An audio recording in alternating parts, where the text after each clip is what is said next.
What if there were massive market shifts in your business overnight? What would you do?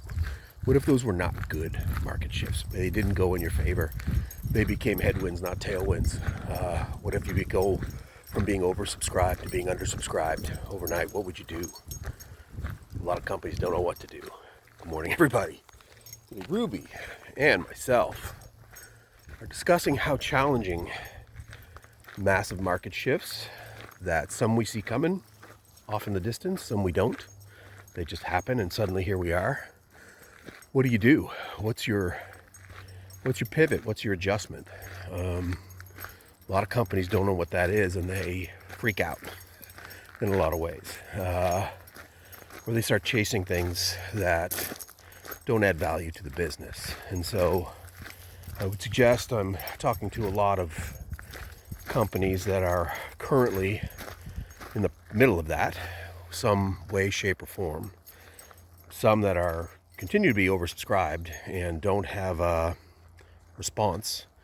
If whatever market shift happens to you happens to them, that's a real thing. So what does that mean when we're trying to define what our plan is to go forward? So if we are oversubscribed and we don't need to market anything, we don't need to sell anything, people just show up, we sell it to them, and there it is.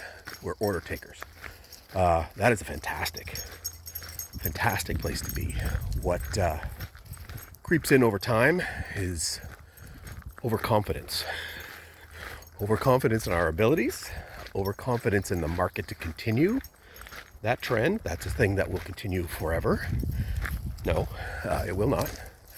And so when we're overconfident and oversubscribed, we start to get lazy, start to get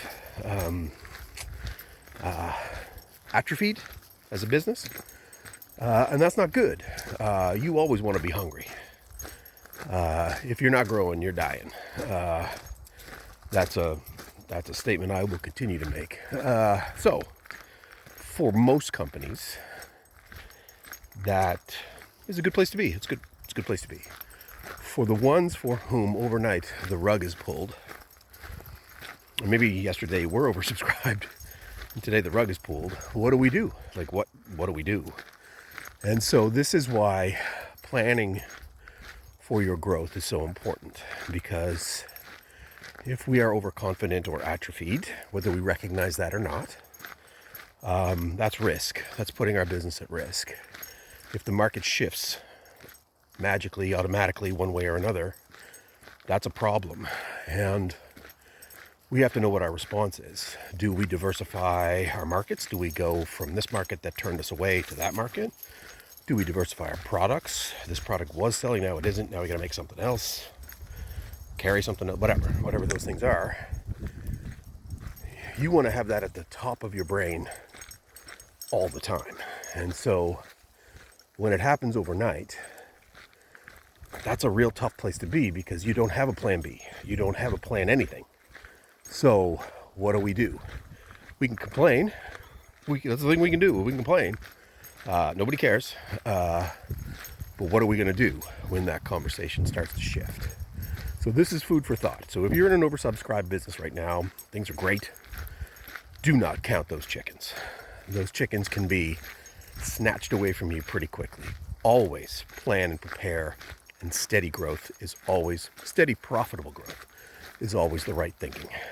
If you are not oversubscribed, if the rug has been pulled, if you're in a war room mentality right now, you have to think very specifically about how your business model needs to change, and it is changing for a lot of industries, a lot. So yesterday we did this, tomorrow we do that. That has budget, time, resources, people, everything assigned to it. It's going to be hard. So if you are freaking out, take a step back, look at the business, look at the market, look at your financial capabilities, look at how you're going to operationalize changes, whether that's product or market, and make those well thought out investments, steady and structured. All right, Ruby says, don't be overconfident, and if the rug is pulled, don't freak out. You can make it work. All right, enough for today. Walking and talking with Ruby.